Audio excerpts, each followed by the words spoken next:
नमस्कार, पारवे रेसिपीमध्ये तुमचं सर्वांचं खूप खूप स्वागत।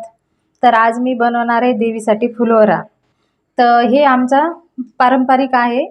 जसं गणपती गौरीसाठी बनवला जातो त्याच पद्धतीने देवीच्या घटाला पण बनवला जातो। तर हे साधा गव्हाच्या पिठापासून बनवलेला असतो। तर हे रवा आणि मैदा यापासून पण बनवला जातो, पण हे आम्ही गव्हाच्या पिठापासूनच बनवतो। तर त्यासाठी मी हे साधा आपलं रोजचं चपातीचं गव्हाचं पीठ घेतलेलं आहे। 2 वाटा घेतलेला आहे चाळून, आणि अर्धी वाटी बेसन पीठ घेतलेलं आहे। थोडीशी हळद, मीठ, गूळ आणि तेल। तर गव्हाच्या पिठामध्ये हे डाळीचं पीठ मिक्स करून घेणार आहे। यामध्ये चवीनुसार मीठ आणि गूळ थोडासा वापरायचा चवीनुसार, थोडीशी हळद। आता हे चांगलं मिक्स करून घेणार आहे। अगोदर हे मिक्स झालेलं आहे। आता यामध्ये थोडं थोडं करून पाणी टाकणार आहे। आता ह्या पिठाची चांगली घट्ट कणिक करून घ्यायची।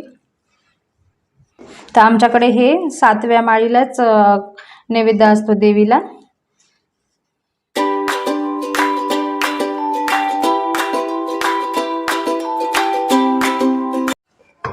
या ठिकाणी अशी घट्ट कणिक झालेली आहे। आता थोडंसं तेल मी हाताला लावून घेणार आहे, कणिकला पण लावणार आहे। आपण रेग्युलर पोळ्या करतो त्यापेक्षा थोडीशी घट्ट कणिक करायची, म्हणजे आपण जे फुलवरा बनवणार आहेत ते पापड्या, तर म्हणजे एकदम छान कडक पापड्या होतात त्या। तर अशा प्रकारे आता ही कणिक करून थोडंसं 2 ते 3 मिनटं ठेवणार आहे झाकून। 3 मिनटं झालेले आहेत। मस्त छान कणिक मोडलेली आहे ही। आता देवीचा फुलोरा म्हणजे यामध्ये आता देवीचे दागिने असतात आणि देवीला फुलोरा पण केलेला असतो, म्हणजे पापड्या असतात केलेल्या। तर ते आपण आता एक एक करून घेऊ। इकडे ह्या साईडला तेल ठेवलेलं आहे मी गरम करायला। तर सुरुवातीला मी अगोदर असं छोटे छोटे गोळे घेऊन आधी पापड्या बनवून घेणार आहे। तुम्हाला जशा मोठ्या छोट्या बनवायच्यात, मी अशा छोट्या छोट्याच बनवणार आहे आणि पातळ लाटायच्या ह्या।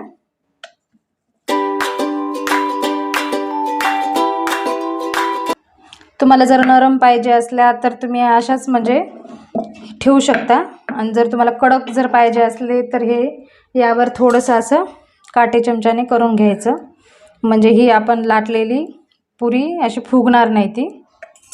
अशा प्रकारे झालेली आहे। पद्धतीनं दुसरी पण लाटून घेणार आहे। तुम्हाला एकदम परफेक्ट जर गोल पाहिजे असले तर तुम्ही असं डब्याच्या झाकणाने करून घेऊ शकता, गोल एकदम आकार त्याला। तर या साईडला ह्या तर दुसरी पुरी मी करून घेणार आहे त्या पद्धतीनं। ते असं लाटलेली आहे। आता हे डब्याच्या झाकणाने हिला असं गोल आकार देऊन घेणार आहे, म्हणजे परफेक्ट गोल आकार येतो। आता हिला परत काटे चमच्यानं असं करून घेणार आहे, कारण मला कडक पाहिजे पुरी, ही नरम नाही पाहिजे। तर अशी दुसरी पण झालेली आहे। याच पद्धतीने मी आता 5 बनवून घेणार आहे, आणि याला थोडंसं असं होल करून घ्यायचं, की देवीला आपल्याला जे असं मंडपीमध्ये हे ओवा लागतात ह्या, त्यासाठी असं गोल गोल अगोदरच करून घ्यायचे याला छिद्र। तर अशा प्रकारे हे पापड्या मी बनवून घेतलेल्या आहेत। 7 पापड्या बनवलेल्या आहेत मी। तुम्ही तुमच्याकडे जसा नैवेद्य 7, 11, 5 त्या पद्धतीने तुम्ही बनवू शकता। तर या ठिकाणी मी 7 बनवलेले आहेत। तर या ठिकाणी मी असे 3 सारख्या आकाराचे गोळे घेतलेले आहेत। तर आता देवीसाठी आपल्याला वेणी बनवायची आहे। तर अगोदर असं पूर्ण त्याचे लांब वळवट करून घेणार आहे। सारखे घ्यायचे तिन्ही पण।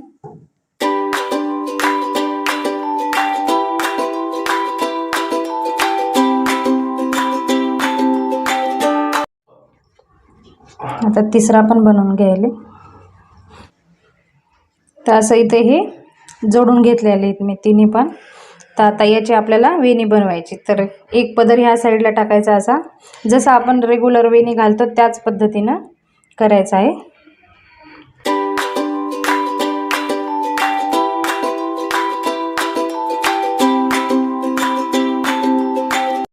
वेणी तयार झालेली आहे। आता वेणी पण बाजूला ठेवून देऊ। आता देवीसाठी जोडवे बनवणार आहे मी। तसं छोटासा गोळा घेतलेला आहे, याला बरोबर मध्ये भागून कट करायचं आणि असं जोडून घ्यायचं.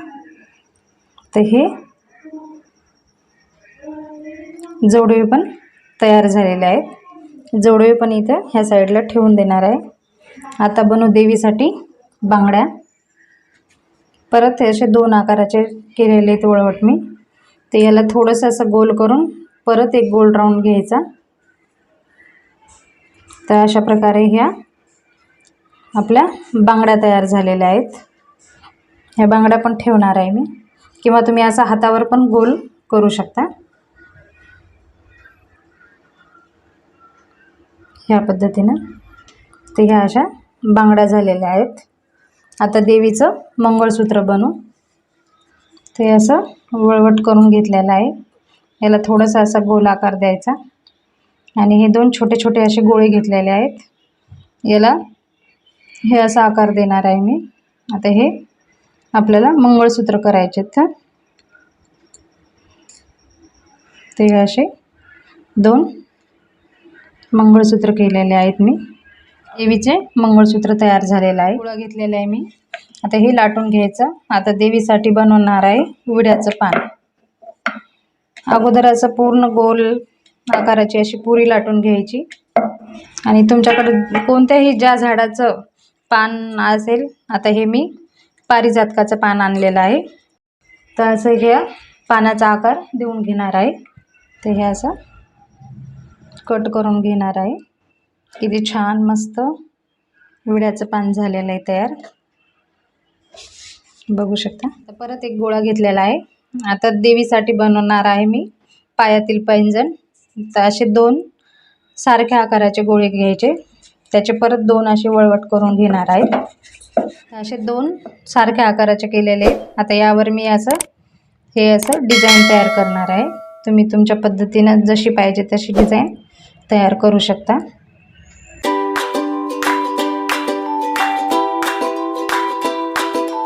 आणि हे थोड्याशा पट्ट्या अशा अडकण्यासाठी, किंवा थोडंसं असं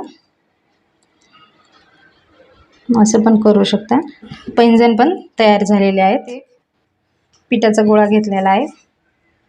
तर तुम्ही या ठिकाणी पीठ पण लावून घेऊ शकता असं. आता देवीसाठी मी बनवणार आहे फणी. तर परत असा गोल आकार देऊन घेणार आहे आणि याला आता असा थोडासा आयात आकार देणार आहे या पद्धतीनं. आता ह्या साईडनं असं कट करणार आहे.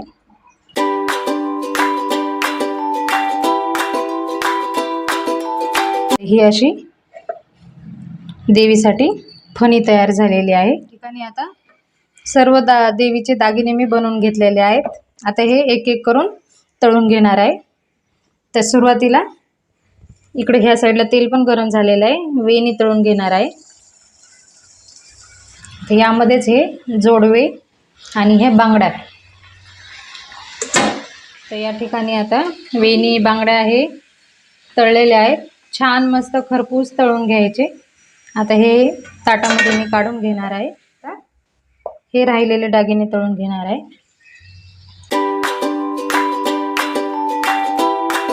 या ठिकाणी दागिने तळून झालेले आहेत. आता मी हे पापड्या तळून घेणार आहे.